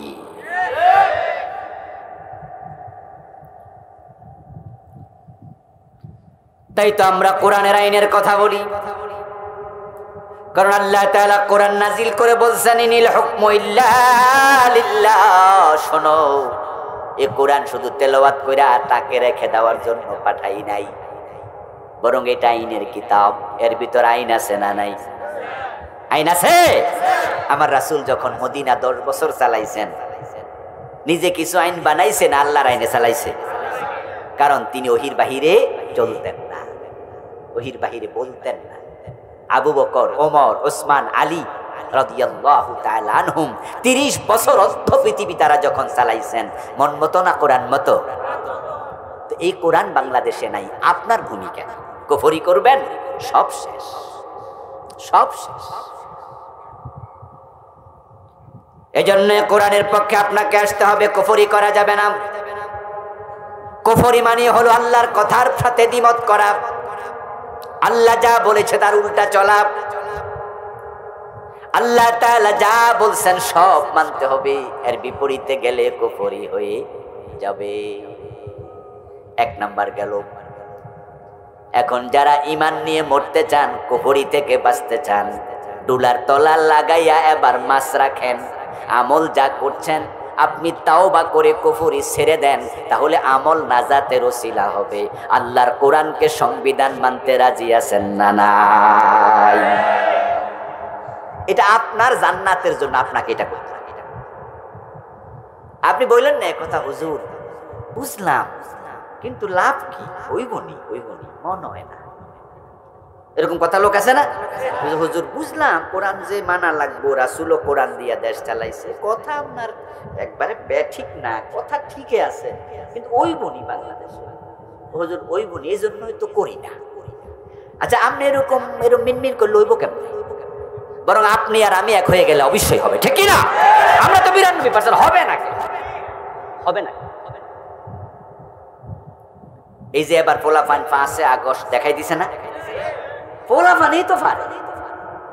এমন শক্তিশালী সরকার লেজ তুলে ফেলাইয়া গেছে, ঘরের আন্ডা ভাত খাইয়ে যাওয়ার টাইম পায় নাই, ঠিক না? পারে না, কইছে কেন? আমরা পারি। আমরা যারা দাড়ি পাইকা গেছে, আমরা একটু বুড়ো হয়েছে, আমরা হয়তো পারতাম না, পোলাপান থেকে এখন শিখছি। কারণ এবার যারা আন্দোলন করলো তারা সব কচি কচি পোলাপান, ঠিক না? ওরা বুক ফেটে পিস্তল গুলি গ্রহণ করেছে, করে দেখাইছে ওরা পারে। আল্লাহ দ্বীনের পথে যদি আমরা নেমে যাই, আমরা তো 92%, কোরআনের পক্ষে আমরা তো বেশি। এত লোক লাগে না, এত লোক লাগে না। এত বড় আন্দোলন হলো, মারা গেল মাত্র 1400। আন্দোলন করেছে দেশের কত পার্সেন্ট ছেলে, কত পার্সেন্ট মানুষ? 10%, 20% রাস্তায় নামিনি। এতেই যদি প্রতিষ্ঠিত সরকার পালিয়ে যায়, আর আমরা 92% মুসলমান, কোরআনের পক্ষে 51% আসলে কোরআনের বিপ্লব কোন জালেম ঠেকাতে পারবে না।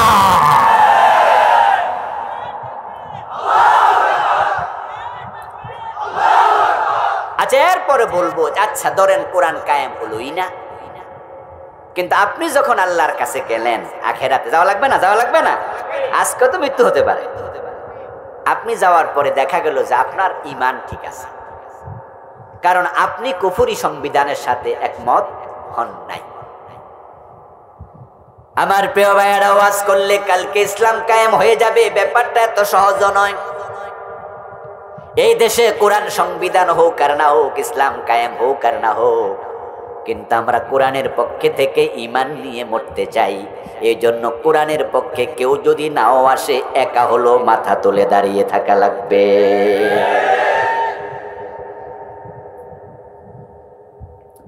ইসলাম কেন কায়েম করলা না, এই প্রশ্ন যদি আল্লাহ খাদিজারে করে, খাদিজাও ব্যস্ত পাই।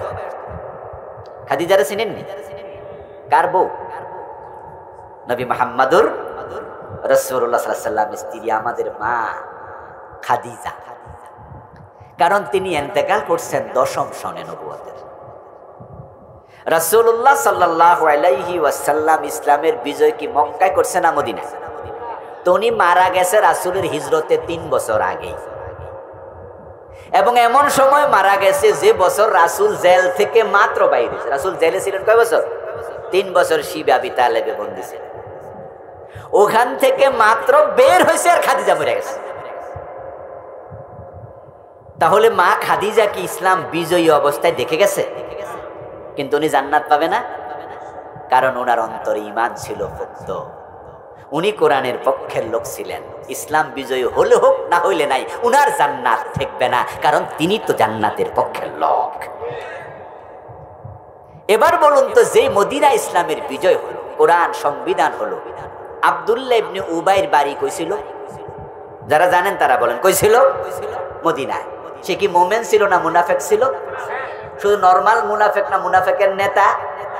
ইসলাম বিজয় হলো মদিনায়, কোরআন সংবিধান হলো মদিনায়, কিন্তু আব্দুল্লাহ ইবনে উবাই কি জান্নাতে না জাহান্নামে সবাই নিচে? তাহলে ইসলাম বিজয় হইয়া হেল্লা বলো। ইসলাম বিজয় হয়নি, খাদিজা জান্নাতি, কারণ মা খাদিজা ইসলামের পক্ষের লোক। আর ইসলাম বিজয় হলো আব্দুল্লাহ ইবনে উবাই জাহান্নামী, কারণ সে ইসলামের বিপক্ষের লোক। এতে বোঝা যায় জান্নাত পাওয়ার জন্য সংবিধান কোরআন বানাইয়া যাইতে হবে এটা জরুরি না। জান্নাত পাওয়ার জন্য কোরআন সংবিধান হোক, এজন্য কাজ করা জরুরি। আর মানুষ যখন পুরা কোরআন মেনে নেয় তখন সে মুমিন হয়, কুফরির তালিকায় তার নাম আর থাকে না। এই 53 বছর যারা বাংলাদেশের এই সংবিধান দিয়া দেশ চালাইছে, তাদের পক্ষে আপনারা এখানে যারা আছেন কারো নাম মুমিনের তালিকায় নাই। কথা কিন্তু ক্লিয়ার।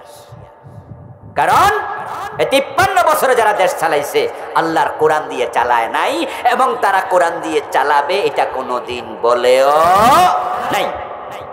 তো কোরআনের বাহিরে গেলে ঈমান থাকে নাকি? কে বলেছে ঈমান থাকে? ঈমান ঠুনকো জিনিস, খুব ভালো করে বোঝেন। এটা আনতে সময় লাগে 5 সেকেন্ড, 7 সেকেন্ড, 8 সেকেন্ড, 10 সেকেন্ড, যাইতে লাগে 1 সেকেন্ড, 12 কম মাইক্রো সেকেন্ড। কাচের গ্লাসের, এই যে কাচের গ্লাস আপনারা পানি পান করেন, এটা বানাইতে কিন্তু সময় লাগে 2 দিন, 4 দিন, 5 দিন। এটা বালি সংগ্রহ করা লাগে, তারপরে ফ্যাক্টরিতে নেওয়া লাগে, এগুলাকে অনেক প্রসেসিং করে তারপরে একটা গ্লাস হয়। কিন্তু ভাঙতে লাগে কতক্ষণ? আসার মারবেন আর শেষ। আমরা তো মাগনা ঈমান পেয়েছি মায়ের পেট থেকে, মুসলিম মায়ের পেট থেকে। দুনিয়ার সিকানে আজান শুনে হয়ে গেছে, মক্তবে চলে গেছি, মুমিন হয়ে গেছি। যে সমস্ত হিন্দু, বৌদ্ধ, খ্রিস্টান তারা বুঝে শুনে ঈমান আনে, তারা কি আমাদের মতো সস্তায় পেয়েছে?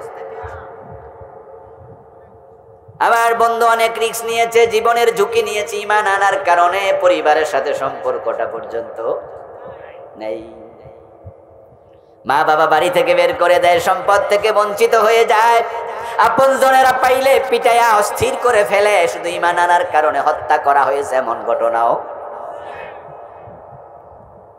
ঈমান আনতে সময় লাগে, কালেমা পড়লো, আসলো, মাহফিল উঠলো, আমি তাকে 10 সেকেন্ড 15 সেকেন্ড লাগাইয়া পড়াই দিলাম আশহাদু আল্লা ইলাহা ইল্লাল্লাহু ওয়া আশহাদু আন্না মুহাম্মাদান আবদুহু ওয়া রাসূলুহু। ও বেটা মুমিন হয়ে গেল। আমি এবার তার সাথে দেখা হলো কয়েকদিন পরে গাগুটিয়া বাজার।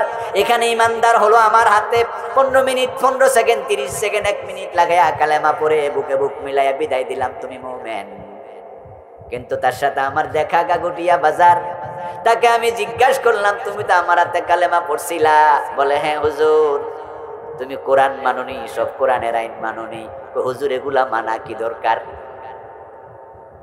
এই কথা বলার সাথে সাথে ঈমান আছে না গেছে?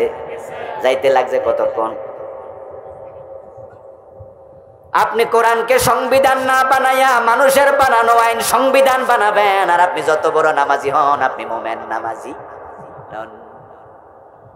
এই জন্য যারা মুমিন হয় তারা কোরআন পুরাটা মেনে নিয়ে মুমিন হওয়া লাগে। এ কোরআন শুধু ব্যক্তি চালাতে আসে নাই, কোরআন তামাম দুনিয়া চালাতে এসেছে। তাই কোরআনের ব্যাপারে আমাদের বক্তব্য হবে, আমরা থাকবো যেখানে কোরআন থাকবে সেখানে, ইসলাম সেখানে থাকবে। আল ইসলাম ইয়ালু ওয়ালা ইউলা। রাসূলুল্লাহ বলেছেন ইসলাম বিজয়ী হতে এসেছে, পরাজিত হতে আসেনি। ইনাত্তাবিউ ইল্লা মা ইউহা ইলাইয়া। ও নবী, আপনি বলুন এই ওহী যেটা আমার কাছে এসেছে, আমি নবী মুহাম্মদ সেটা মানতে বাধ্য।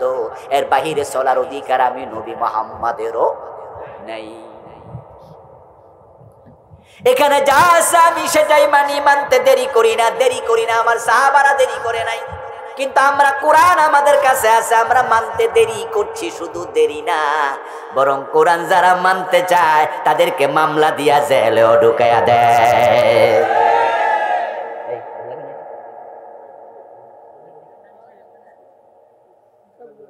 ধরতে গেছো কেন? ঠিক করো, আরেকটু আপনার দিন। হ্যাঁ, আমার বন্ধু খুব সাবধান। যখনই কোন মুসলমান বলবে ধর্ম যার যার উৎসব, সবার সাথে সাথে ঈমান চলে যাবে। এটা শিরক এবং কুফর দুইটা একসাথে। হিন্দুদের দুর্গা পূজা হিন্দুরা করুক, আমরা বাধা দেব না। ইসলাম আমাদেরকে বাধা দিতে বলেনি। ইসলাম আমাদেরকে বলেছে লা ইকরাহা ফিদ্দীন, দিনের ব্যাপারে কোনো বাড়াবাড়ি নাই। তাদের ধর্ম তারা পালন করবে, আমরা তাদেরকে নিরাপত্তা দেব। আমাদের পুলিশ, আমাদের র্যাব, আমাদের সেনাবাহিনী, আমাদের প্রশাসন তাদেরকে নিরাপত্তা দেবে। কেউ হামলা করতে গেলে তাকে ধরবে, আমরাও বলি ধরো। ইসলাম বলেনি। কারণ বাংলাদেশে যদি হিন্দুদের মন্দিরে আঘাত হয় তাদের মূর্তি ভাঙ্গে, ইন্ডিয়াতে মসজিদে হিন্দুরা আঘাত করার সম্ভাবনা আছে না নাই? এই যে দাঙ্গা বাঁধায়া দিলা, এই জন্য তুমি দায়ী থাকবা। ইসলাম আক্রমণ করতে বলে নাই, ইসলাম বলেছে শুধু দাওয়াত দাও, ঠিক না? দাওয়াত দাও। ফাযাক্কির ইন্নামা আনতা মুযাক্কির লাস্তা আলাইহিম। হে প্রিয় নবী, আপনি দাওয়াত দেন, আপনি জোর করবেন না, আপনাকে জোর করার জন্য পাঠাই নাই। ও বন্ধু, হিন্দু তাদের দুর্গা পূজা করুক, কিন্তু আপনি যে বললেন শুভেচ্ছা, এর মানে দাঁড়ালো আপনি দুর্গা পূজার পক্ষের লোক। কিন্তু আমরা কি শিরকের পক্ষে না বিপক্ষে? আর যারা বললেন ধর্ম যার যার উৎসব সবার, তারা তো আরো শেষ। তারা কোরআন মাজিদের একটি সূরার আয়াত স্বীকারকারী।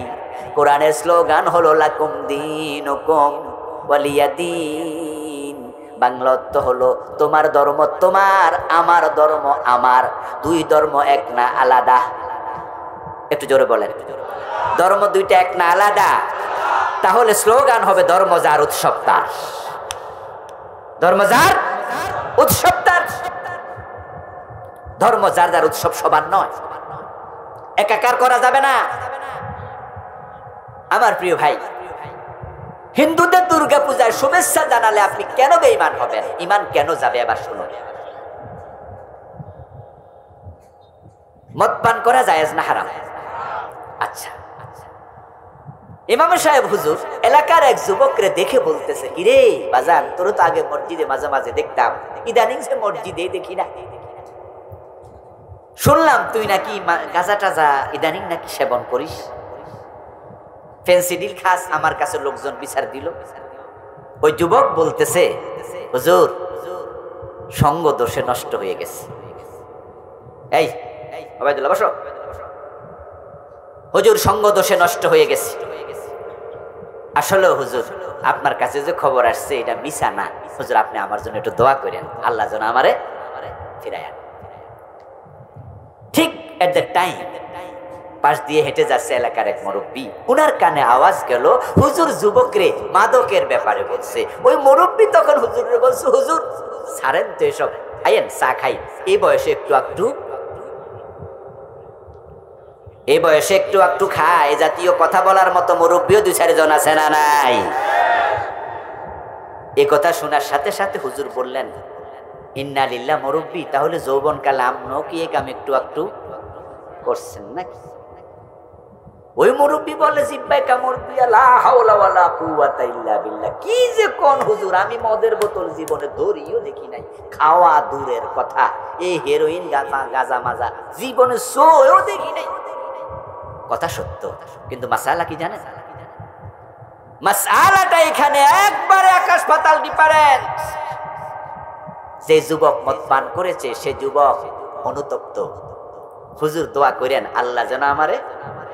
মাসালা হলো এই যুবক হলো ফাসিক, সে কাফের নয়, কারণ মদ খাওয়াকে সে জায়েজ মনে করে না। কিন্তু যে মুরব্বী বলছে যৌবনকালে একটু খায়, মন্তব্যের কারণে মুরব্বী হয়ে গেছে কাফের, অথচ জীবনও মদ হাতে ধরে নাই, শুধুমাত্র যৌবনে খাওয়া জায়েজ মনে করেছে।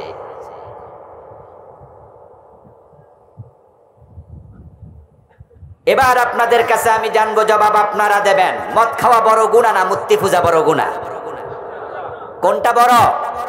মদ খাওয়া হারাম, মূর্তি পূজা কি হারাম না শিরক? বড় হারাম। তা আপনি শুভেচ্ছা জানান কেমনে? আমার বন্ধু, সামনে ভিসা লাগবে কিনা, ভারতে আপনার মালয়েশিয়ায় যাবে, সিঙ্গাপুরে যাবে, পাসপোর্ট জমা দেবে। তাই মা তার ছেলেকে পরামর্শ দেয়, বাজান ওই মিয়ার কাছে পাসপোর্ট এবং টাকা দেওয়ার আগে একটু ঘুরে আয় ঢাকায়। বেটা টাকা পাবে পাসপোর্ট দিলি, কিন্তু ভিসা না লাগলে টাকা ফিরে পাওয়া কঠিন। ঘুরাইবো এসে ভালা, ঢাকা ঘুরিয়ায়। ছেলে বলে, মা ঢাকা আবার কোথায় যাব, কেন যাব বুঝলাম না। ওই কেন বোঝসনি? টেলিভিশনে দেখেছি, বসুন্ধরা শপিং মলে বাবা লিটন দেওয়ান বসে আছে। তিনি অতীত ভবিষ্যৎ ভূতপূর্ব সব জানে। 500 টাকা হাদিয়া দিয়া জিগায়া ভিসা লাগবে কিনা। তাই ভবিষ্যৎ জানার জন্য গণকের কাছে হাত দেখায় এমন লোক বাংলাদেশে আছে না নাই? এটা শিরিক, এটা শিরক করলে ঈমান। এই যে আপনি সামনে দিনটা ঠিক আছে কিনা, বিয়াটা ঠিকঠাক মতো দিন মতো হয় কিনা, কয়েকটা ভালো দিন দেখা দেন। নাউজুবিল্লাহ পড়ে। কোন দিন ভালো কোন দিন মন্দ গণক জানে কেমনে?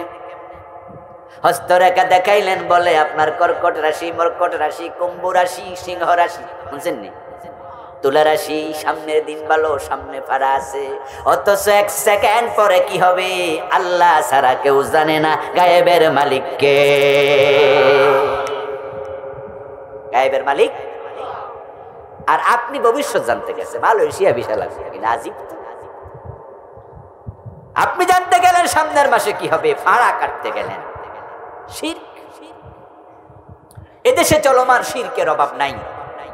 ঈমান যদি বাঁচাতে চান শিরকের সাথে সম্পর্ক রাখা যাবে না। শিরক নিয়ে স্টাডি করবেন। আরো কত শিরক। 3 নাম্বার নেফাক। কিছু কিছু নেফাক আছে ঈমানের সাথে একবারে কন্ট্রাডিক্টরি, এগুলাকে বলে নেফাকে ইতিকাদি। এই নেফাক গুলো স্টাডি করবেন। একদিনের ওয়াজে সব বলার সুযোগ নেই। আব্দুল্লাহ ইবনে উবাই রাসূলুল্লাহর হাতে কালেমা পড়েছে, রাসূলের সাথে এক মসজিদে নামাজ পড়েছে, গাজওয়ায়ে বনি মুস্তালাকে রাসূলের সাথে জিহাদ পর্যন্ত করতে গেছে। ওই আব্দুল্লাহ ইবনে উবাইর কলবে নেফাকি থাকার কারণে তার জায়গা হবে জাহান্নামে সবার নিচে। ইন্নাল মুনাফিকিনা ফিদ দারকিল আসফালি মিনান নার। নিফাক কি পড়বেন জানবেন। 4 নাম্বার, হারাম খাবেন না। যেটা আমি বলেছি সামান্য কিছু। হারামের সাথে সম্পর্ক থাকলে ইবাদত কবুল আর হবে না। আল্লাহকে খুশি রাখো, আগর শয়তানকে বেজার না করো। কি বুদ্ধি বাবা! চুরি কইরা কোরবানি দেয়, গরু চুরি কইরা আনছে, আইনা কোরবানি দিছে। হুজুরের কাছে মাসলা জিগাইতে গেছে, হুজুর চুরি কইরা গরু কোরবানি দিলে হবো? হুজুর কয় না। এক দোস্ত আরেক দোস্তের দিকে তাকায় কয়, হুজুরের ফতুয়া হুজুরের জায়গায়, আমিও বুঝি, কম তো আর বুঝি না। চুরি করা গুনাহ, কোরবান দেওয়া সওয়াব। তাহলে সওয়াব আর গুনাহ যদি কাটাকাটিও হয়, মাংস তো ফিরি। এজন্য চুরি করে কোরবান দিলে কোরবানি কবুল না হলেও মাংস জায়েজ করে। সিনেমা হলের মালিক, মসজিদের সভাপতি, এমন বাংলাদেশে আছে না নাই? সিনেমা হল থেকে অর্জিত টাকা দিয়া মসজিদ বানায়া জান্নাতের স্বপ্ন দেখছো। হারামের সাথে সম্পর্ক রাখবেন না। কার কার আছে সম্পর্ক আমি জানি না। সাহেবুল বাইত আদরা বিমাফি। বাড়ির মালিক ভালো জানে বাড়িতে আছে কি। এই জন্য যারা মানুষকে ঠকাইছেন, দিয়ে দেন টাকা ফিরায়া। বোনের জমি দখল করে রেখেছেন, আজকে সিদ্ধান্ত নিয়ে বাড়ি যান, বোনের জমি বোনকে দিয়ে দেন। জাল দলিল করেছেন, ওজনে কম দিয়ে আসছেন, আজ থেকে আর ওজনে কম দেবেন না। মালে ভেজাল দেবেন না, মানুষ ঠকাবেন না, সুদ খাবেন না, ঘোষ খাবেন না। হারাম চিহ্নিত করে নিজের জীবন থেকে সরাইয়া দেন, তাই আপনার এই টুপি দাড়ি নামাজের মূল্য 1 পয়সা আল্লাহ ফিকে মেরে দেবেন আপনার চেহারা। নবীজি বলছেন, মিয়া কাবা শরীফে গেছে এক লোক, যাকারুর রাজুলা ইউতিলুস সাফারা আশআসা ওয়া আগবারা সুম্মা ইয়ামুদ্দু ইয়াদাইহি ইলাস সামা ফায়াকুলু ইয়া রাব ইয়া রাব ইয়া রাব। কয় মাথার চুলের মাঝে ধুলাবালি, গায়ের জামার মাঝে ধুলাবালি, ইহরামের কাপড় পরে পৃথিবীর কোন এক প্রান্ত থেকে মক্কায় চলে গেল, কাবার সামনে দাঁড়ায় দুই হাত তুলে বলে আল্লাহ আল্লাহ আল্লাহ। রাসূল কয় মাতাআমুহু হারাম ওয়া মাশরাবুহু হারাম ওয়া গুযিয়া মালবাসুহু হারাম ওয়া গুযিয়া বিল হারাম ফাআন্না ইস্তাজাবু লিযালিকা। আল্লাহ আল্লাহ করছো, পেটে হারাম, রক্তে হারাম, দেহে হারাম, মাংসে হারাম, গায়ের জামা কাপড়ে হারাম, কাবার ভিতরে ঢুকে দোয়া করো কবুল। আল্লাহকে বোকা পাইছো নাকি? 5 নাম্বার বিদআত। বিদআতের সাথে সম্পৃক্ত হলে আমল কবুল হয় না। এ নিয়ে আমার লেখা বই আছে, এটার মাঝে আমি 38টা বিদআত লিখেছি। শিরকের উপরও বই আছে, আজকে নাই, এটা নাকি শেষ হয়ে গেছে। 29টা শিরক লিখেছি। কুফর নিয়ে আলাদা বই আছে আমার, কুফরগুলো লিখেছি। এখানে 56টা কুফর লিখেছি। একদিনে এত কথা বলার সময় হয় না, জাস্ট ইঙ্গিত দিলাম। আরে ভাই, শুনে শুনে ইসলাম শেখা যায় না। ইসলাম শিখতে হলে ইকরা পড়তেই হবে, পড়ে ইসলাম শিখতে হয়, তারপরে শোনা লাগে। যে আমলগুলো, চরিত্রের দিকগুলো মানুষের জীবনকে ধ্বংস করে, জাহান্নাম পর্যন্ত পৌঁছিয়ে দেয়, ইবাদত কবুলের পথে অন্তরায় তৈরি করে, ওই 5টি বদ আমল থেকে আল্লাহ আমাদের হেফাজত করুন, বলেন আমিন।